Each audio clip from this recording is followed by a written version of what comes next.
नमस्कार दोस्तों, राधे राधे। हमारे धर्म ग्रंथों के अनुसार गणेश चतुर्थी को चंद्रमा का दर्शन नहीं करना चाहिए, क्योंकि इस रात्रि को चंद्र दर्शन करने से झूठे आरोप लगते हैं। एक बार भगवान कृष्ण ने भी शुक्ल पक्ष की भाद्रपद चौथ के दिन चंद्रमा का दर्शन कर लिया था। तब उन पर स्यामंतक मणि चुराने का झूठा आरोप लगा था, जिससे मुक्ति पाने के लिए उन्होंने विधिवत गणेश चतुर्थी का व्रत किया था। यदि आपने गलती से चंद्रमा को देख लिया है, तो उसके दोष से बचने के लिए सबसे पहले गणेश जी की पूजा करें और बाद में पूजा में उपयोग किए गए फल फूल मिठाई को किसी जरूरतमंद को दान करें।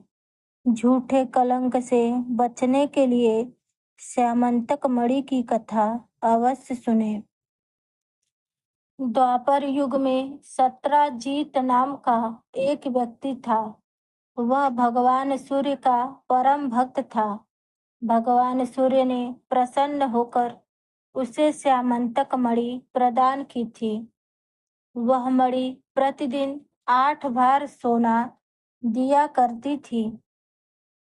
एक बार भगवान श्री कृष्ण ने प्रसंगवश सत्राजीत से कहा, तुम अपनी मणि राजा उग्रसेन को दे दो।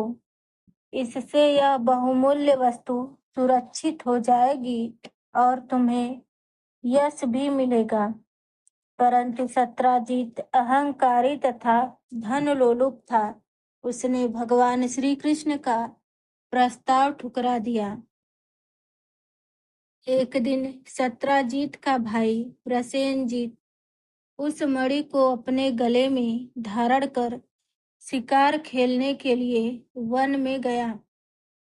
वहां एक सिंह ने प्रसेनजीत को मार डाला और मणि को छीन लिया। उसके बाद ऋक्षराज जामवन ने सिंह को मारकर वह मणि अपने गुफा में ले जाकर बच्चों को खेलने के लिए दे दी। अपने भाई प्रसेनजीत के न लौटने पर सत्राजीत को बहुत दुख हुआ। वह कहने लगा, संभव है कि श्री कृष्ण ने ही मणि के लोभ में मेरे भाई को मार डाला, क्योंकि वह मणि पहनकर वन में शिकार खेलने गया था।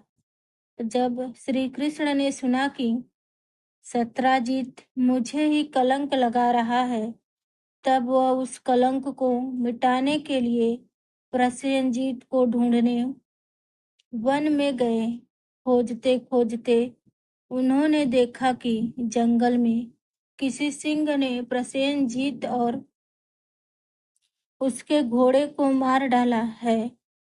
जब सिंह के पैरों के निशान देखते हुए वे लोग आगे बढ़े तो देखा कि एक ऋक्ष ने सिंह को भी मार डाला है।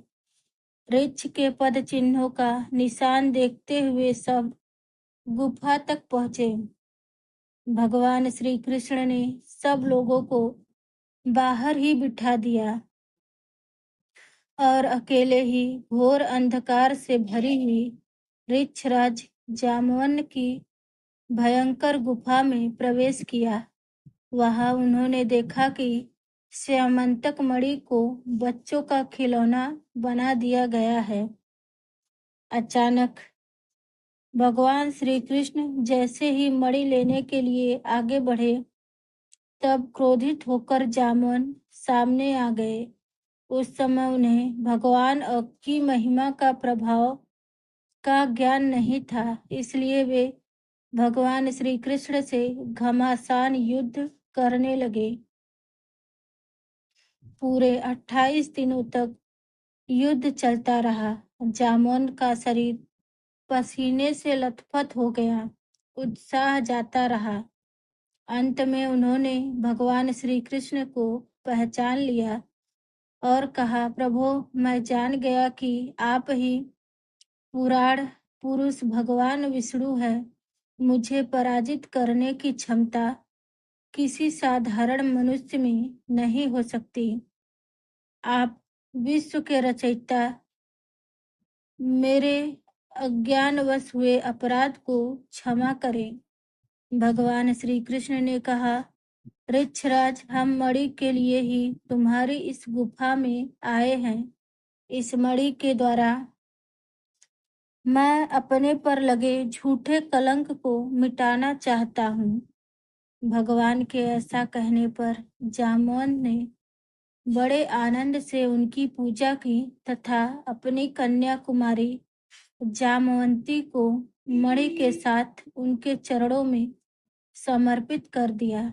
भगवान श्री कृष्ण अपनी नववधू जामवंती के साथ द्वारिका लौट आए और मणि सत्राजीत को लौटाकर अपने ऊपर लगे हुए कलंक को मिटाया।